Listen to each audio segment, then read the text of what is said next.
Hey, what's up? I'm Ray Green, former executive turned nomad entrepreneur. I was the managing director of the U.S. Chamber of Commerce for a decade. I led turnarounds for private equity groups as a CEO, all before I picked up my family and moved to a remote Mexican beach to do some consulting on my own and build Repeatable Revenue, which is a growth community for other consultants, fractional executives, and coaches. I just recently had a conversation with one of our members who's doing over $300,000 a year in consulting sales. Not bad in terms of income, but she is burning out. She is at full capacity with her clients.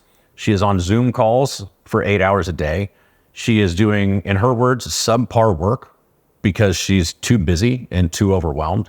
She's behind on content. She's not marketing herself. She has no time to work on her business. And she's kind of like in this rock and a hard place situation where she needs to keep doing all of this work in order to keep the money coming in. But doing all of that means she's at capacity and never has the time to do the stuff that she needs to do to stop doing that. So what I'm gonna do real quickly is just break down the 3 primary reasons you get into this situation and how to quickly course correct. Now, the first reason you end up in this situation is you're not charging enough money.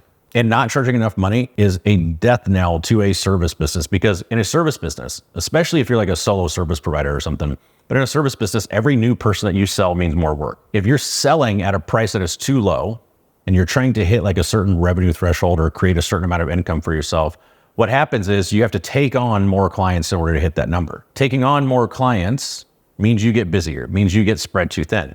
That's when you start delivering, as she said in her words, subpar work. Delivering subpar work means more clients are going to churn, which leads to a lot of sales and marketing activity and trying to hustle to get new people and onboard new people and all this other stuff, probably desperation, selling people that you don't really want to sell. But delivering subpar work also means you're not getting testimonials, you're not getting social proof, you're not getting case studies. And those are the things that are going to help you sell more clients, good clients at premium rates. Increase your prices. Like go audit, like look at who you have on your book and say, okay, like this is the amount of time this client's taking, this is the amount of money they're paying me.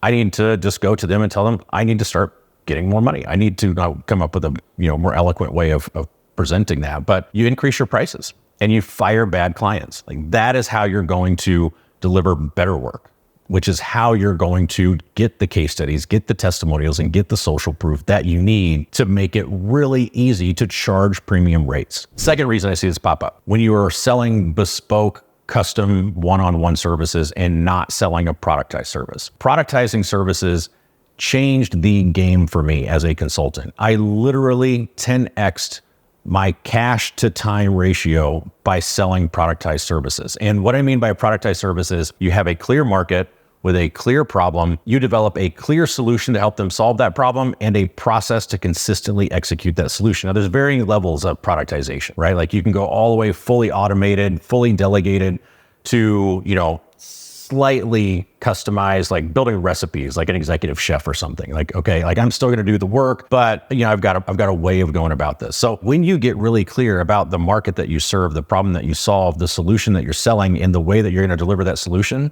you start to make the transition from selling your knowledge online like an employee to selling based on value, selling based on a solution. In other words, more like a business. You don't have to want to scale to 8 or 9 figures in order to productize your services. You just have to want a better, more efficient, more effective, more valuable way of delivering your service for your customer or your client. That is why you want to productize. And it sets up the opportunity to scale to 7 and 8 and 9 figures if you want to. But this is about scaling back your time.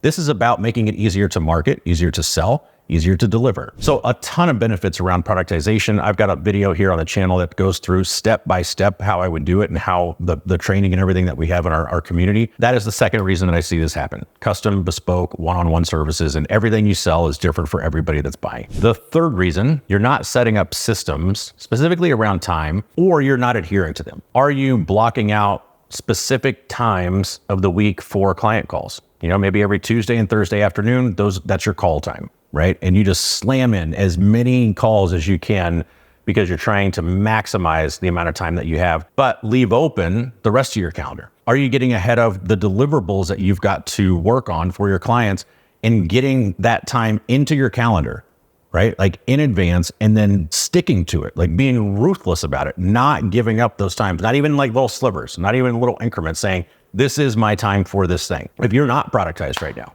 okay, and you are at full capacity, you're going to have to be really diligent and really strategic with how you use your time, because if you need to maintain all of this stuff for income to come in, you're going to have to carve out some time to work on your business. How's that going to happen? Unless you get it into your calendar first and you develop the discipline to stick to it. And that piece is so important. If you don't develop the discipline to stick to the systems that you build in your business will always suck to work in. Again, that goes for time systems, that goes for delivery systems, that goes for your sales and marketing systems. If you have a productized service and somebody comes in and says, hey, I want something that's over here, and you go, let me throw everything we have out the window because I'm thinking short term and I want that cash right now. That is exactly how you get back to where you were in the first place. So again, not charging enough, selling bespoke, custom one-on-one services instead of productized services, and not building or adhering to the systems that you've built